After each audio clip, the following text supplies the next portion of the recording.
Hello everyone, this is part 39 of What If Naruto Was Madara's Brother, and I hope you guys enjoy this video and to like, to subscribe, to share, and check out the playlist, to see more comment down below. Now let's start the intro. They call me a god. They call me a god. They call me a god. Join my membership, the perks are great. It's in the description. Kakashi roughly crashed on the battlefield coughing B, and as he tried to regain his bearings he saw his comrades viciously trying to keep the Otsutsuki horde at bay. Nearly half of their troops had perished in the melee courtesy of the gentle fist of the Otsutsuki, but for every ninja or samurai that was the Otsutsuki lost 10 of their own, including a few of their own clansmen. He roughly tried to get back up only to quickly bring his tanto forward in order to cleave off the heads of the two thralls that tried to jump over him. Chaos. It was visible all over the battlefield as the two sides butchered each other. His own dog summon had fought valiantly, hundreds of Otsutsuki thralls before it was struck down by Kaguya. The same madmen who were now charging towards him. Kakashi glanced at his limp left arm, knowing it was not just broken but most of the chakra points had been sealed off courtesy of an Otsutsuki warrior. In return Kakashi had the woman in the tea. His sea felt heavy. Thankfully his body armor had blocked the worst of the damage one of the Otsutsuki had tried to inflict on him. It had saved his heart from exploding outright but could not stop the fracturing of at least 3 of his ribs. He was internally and his chakra was running low. Yet he charged at his enemies with nothing but courage in his heart. Ducking a strike aimed at his he blocked another sword aimed at his C before twisting himself around his first opponent only to the man in the balls. The Kaguya screamed but was quickly silenced with a merciless lightning strike that fried his brain. His partner brought down a vertical S at Kakashi which the Hatake barely blocked. So powerful was the blow that it brought Kakashi to his knees. His enemy kicked him right in the T. Kakashi gasped. The chakra-powered kick damaged his end muscles and he struggled to breathe even as he crashed back on the B ground. His vision was getting hazy as panic set in. He could barely hear his laughing enemy approaching towards him. The Kaguya stepped before him, his sword raised high in the air. Kakashi closed his eyes knowing he had done his duty towards his king as best as he could. But the blow never came. He gingerly opened his eyes to see a sword lodged right through the Kaguya's mouth from the back.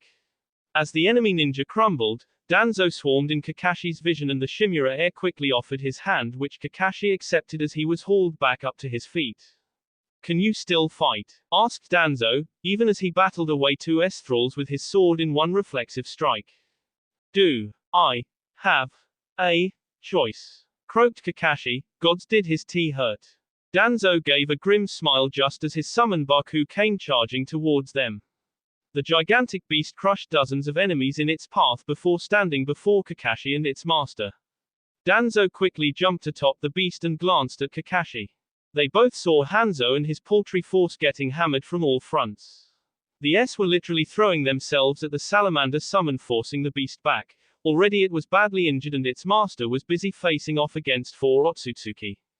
The men around him doing all they could to stop the unending tide. If that flank collapsed, the enemy would have a clear path towards the barrier holding the tailed beasts. "This is madness," whispered a Kunoiki. Kakashi could not help but accept his fellow comrade's assessment. Hanzo's flank was about to collapse and while Danzo's summon had forced the enemy on the left flank to retreat they would be back again and this time the ninjas just didn't have the numbers to hold them off. "We have to crush the enemy's right flank." Nearly every last survivor gasped in disbelief on hearing Danzo's command. Just one glance at the Shimura showed he was not joking. "Don't you see how many of them are there, Captain?" asked a shocked sand ninja. "Doesn't matter. If even one flank collapses we are finished. If the enemy reaches the barrier, all of this would have been for nothing," barked Danzo furiously. "How the F do you plan on breaking through them?" questioned another furious Senju. "Alone if I have to." Danzo's summon roared without warning as the Shimura dashed towards Hanzo's flank. Kakashi cursed and looked at the stunned warriors around him. "I'll hold this flank. Support him and we might just survive a bit longer. Stand there like cowards and we shall all screaming," roared Kakashi. That snapped them out of their trance and Kakashi was relieved on seeing Danzo tearing through dozens of enemy lines with the help of his summon. A moment later, a small force of 30 ninjas dashed after him while Kakashi steeled himself with the few fighters he still had as the enemy on his flank charged again. He grinned when Danzo's summon roared a wave of fire obliterating hundreds of enemy forces in one breath. Before he could relish in the small victory, Kakashi froze. A monstrous snake jumped from beneath the ground and swallowed Danzo whole. Captain Danzo. The men following the Shimura heir felt their worst nightmare coming true. The snake was still crashing towards the ground after swallowing its prey when its body was torn apart in a blast of F&B. A one-armed Danzo covered in red jumped and landed on his still charging Baku summon. Charge! Kakashi had always known the Shimura clan were vicious warriors, but to see Danzo never lose focus and still lead his men into enemy ranks after that shook him. The men following Danzo also shared those inspiring thoughts as they roared after their commander and fell upon the enemy forces near Hanzo's flank in a flurry of weapons and jutsu. Danzo effectively used his monstrous summon to scatter and stomp enemy forces, creating panic among their ranks, while his force immediately attacked the Otsutsuki surrounding Hanzo and the S hounding the Salamander summon. It was one of the most maddening attacks Kakashi had ever seen in his short life. While that flank was now slowly becoming steady, Kakashi grimaced as he saw the sheer number of enemy about to fall upon his flank. He doubted he could stop them, but it was that or to give up and S. The men and women around him gulped nervously as the enemy got closer. They grouped together waiting for the massive wall of enemies to S into them, only to be surprised when a wave of fire rained down upon the enemy's vanguard. Surprised, Kakashi looked a few feet above him and saw a large space dimension portal coming to life. The first three people that came charging outside were all dressed in armor and bore the roaring sigil of the three-headed dragon. And they were not alone. Mifune of the samurai jumped outside the portal and was followed by hundreds upon hundreds of clone forces. For the men defending the barrier, it was a miracle from the gods itself, as nearly 2,000 clone forces led by the King's Guard and Mifune arrived to their aid. The nearest enemies could only scream in terror as they were set on fire. Shisui and Itachi together confronted one of the Otsutsuki commanders and drove their swords in the man's head and heart, thereby ending his life. Mikoto and Mifune fell upon the enemy forces with their clone army at their backs. Kakashi collapsed in relief and saw Shisui glancing at him from afar. "Thank you," he whispered, echoing the thoughts of his own followers.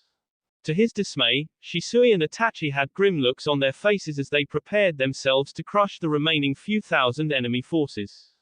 It was the king. That was all they answered before leaping into the fray, and for the first time Kakashi felt hope bubble in his sea as the enemy forces started to get decimated under the skillful command of the King's Guard. But if they were here with such a large clone force, then their king was all alone against the bulk of the enemy army and their queen. Kakashi could only hope Naruto had a few thousands clones under his command, for fighting against them all would be problematic, to say the least. But he had to have faith in his king, and with that determination, Kakashi again leapt into the battle. The light. Gods! What light it was! For several long and painful minutes, it had felt like a star had suddenly and filled the world one last time with its illumination. When its shine finally subsided, a surprising sight awaited every surviving soul on the beach of the Land of Water. For the Otsutsuki queen, it was a landscape of horror. Nearly half of her forces had been charred to ashes, and the remaining were desperately scratching at their eyes as if blinded. Even the S were screaming in pain, which was rarely seen. Most importantly, the ninja forces around the king were gone. She extended her senses and found them emerging on the other battlefield, where the allied forces were trying to detonate a massive Biju bomb. Her opponent stood before her in all his glory. His Susanoo still stood tall and strong. But it was his eye. The Byakugan of hers clearly saw his chakra reserves plummeting at a rapid level. His eye was crying rivers of B, and she could see his body muscles tearing themselves apart to maintain that beastly Susanoo of his. She grinned. She had no need of defeating him, she just had to outlast him in battle before he eventually dropped S with chakra exhaustion. At his current rate it wouldn't take more than 10 minutes at best. In her eyes it was still a miracle he was still standing. If she had to guess, his vision was deteriorating quite rapidly, judging from the slight twitch of his eye. "You're a fool. You might have given your men a few more moments to live, but it shall be your doom," she declared, her fist clenched, making the Kyuubi scream as it was yanked on all four as she stepped on its head.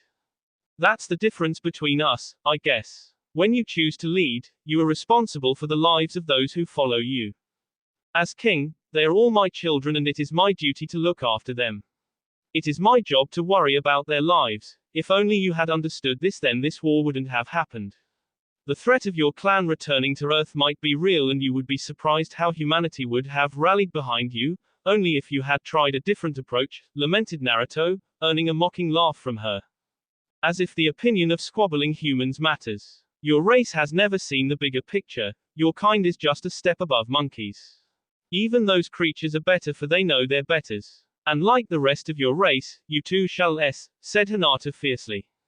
The king cursed as dozens of wooden tendrils sprouted from the ground and started wrapping themselves around the legs of his Susanoo. Many were burning away due to the sheer chakra they were clashing against, but many more were strangling themselves around the legs. Naruto raised the glowing form of Dawn ready to wrest them away when he felt that violent pull. He could only gasp in surprise when his entire Susanoo was yanked from the ground and sent flying towards Hinata. He flinched on seeing Kurama being forced to form a Bijudama. His lone Mangekyo could already predict the seconds before that bomb would hit his Susanoo and unlike his opponent, he couldn't absorb chakra. With a furious roar, he fought against the power pulling him and managed to make his Susanoo flap its monstrous wings, thereby taking a timely leap into the air and barely able to dodge the Bijudama which sailed right past him, tearing across the beach and detonating into the interior of the land of water with a mighty roar. He flipped down in the air making his monstrous Susanoo bring the power of Dawn right above the Kyuubi's head. His friend would understand why he had to fight against him. Hang in there, Kurama. This will all be over soon enough. Naruto was again surprised as his regal sword met a layer of bone instead of Kurama's head. Looking around, he saw Hinata consuming large quantities of chakra from the beast and covering it with a full-blown human skeleton made of powerful bones alone. It encased the fox in a protective manner as it sprouted several bony hands from all over its hideous form. Bone release. Just like Kimimaro. Mad laughter echoed across the battlefield as the full power of the Otsutsuki Queen erupted.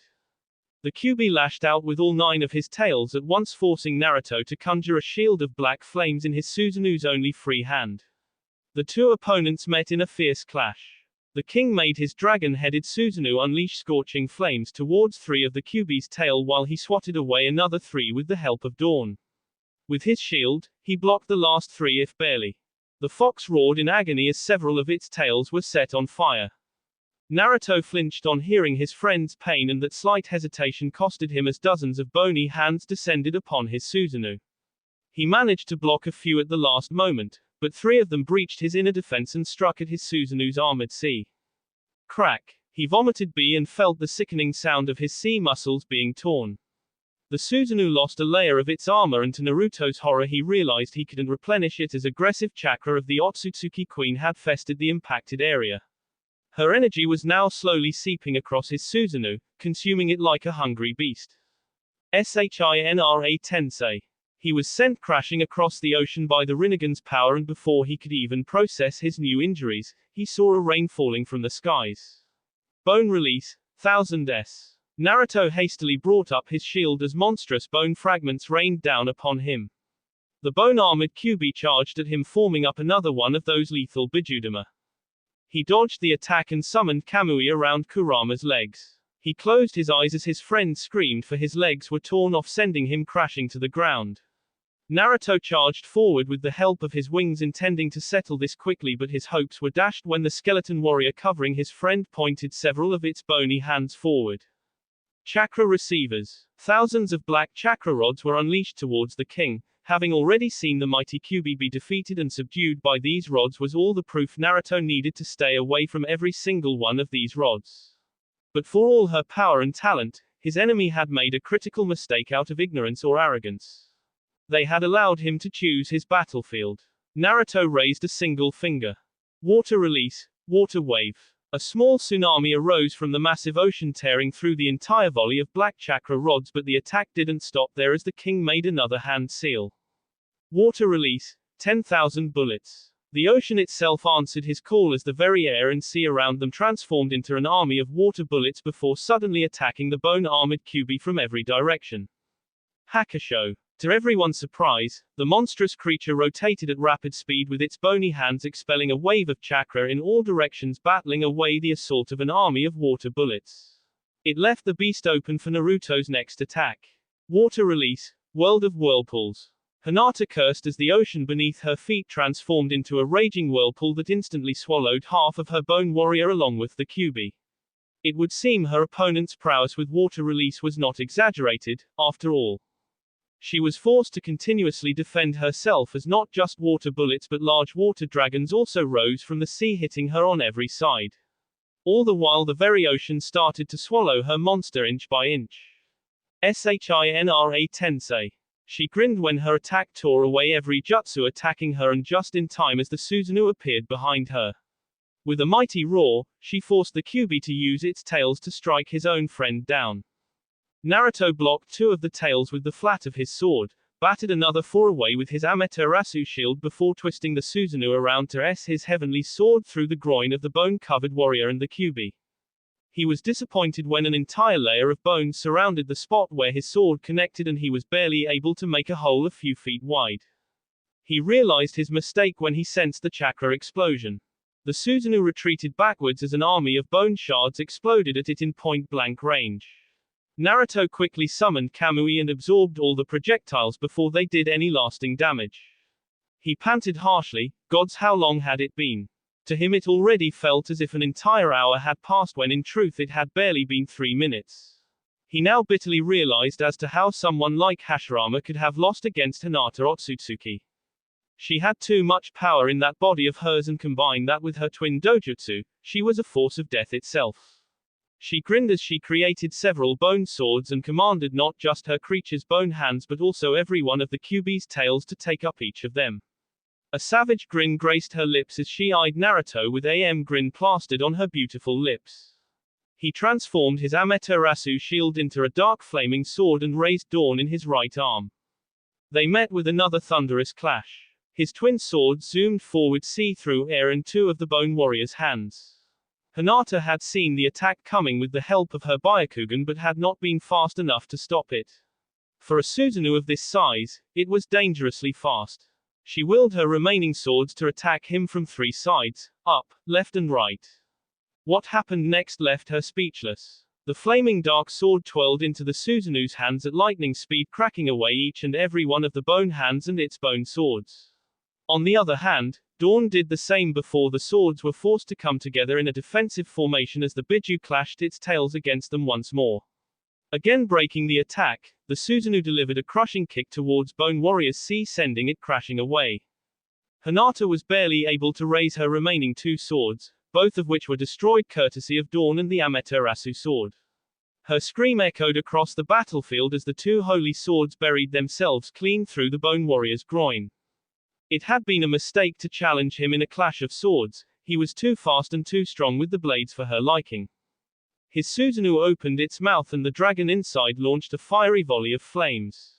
She grinned as she easily absorbed the attack and seized the opening she had been waiting for. While it might have been folly to challenge him in swordplay, it had brought his Susanoo right inside her close range. 2 palms. Naruto grunted when 2 bony palms connected with his Susanoo's left hand, making him lose control over his flaming dark sword. The sword flickered and was soon extinguished as Hinata descended upon him. 4 palms, 8 palms, 16 palms, 32 palms, 64 palms. The strikes came one after another, more painful than the one before as it rapidly inflicted poisonous chakra across his Susanoo while destroying his control over the monstrous form little by little. Divine S. Hinata and her bone warrior-clad Kyuubi were sent crashing away as Dawn delivered a horizontal S that teared itself through the bone warrior's sea cleanly. Naruto coughed even more this time as he collapsed to one knee. The effects of his enemy's strikes were now taking their toll over his body as he felt her chakra invading his system and fight to establish dominance. He fought her inside his body just as viciously as he did against her out on the battlefield. But it was a losing battle. She was just too strong. His chakra reserves were dwindling and his entire body ached with pain in order to maintain the Susanoo. All these years, he had survived on numerous battlefields not just because of his skills but because he knew whom to fight and whom not to. To his shame, this opponent was far stronger than him. Maybe with Madara and Hashirama's help he could have put her down, but alone it was an uphill task. Nonetheless, he knew he had made a promise to his friends and comrades.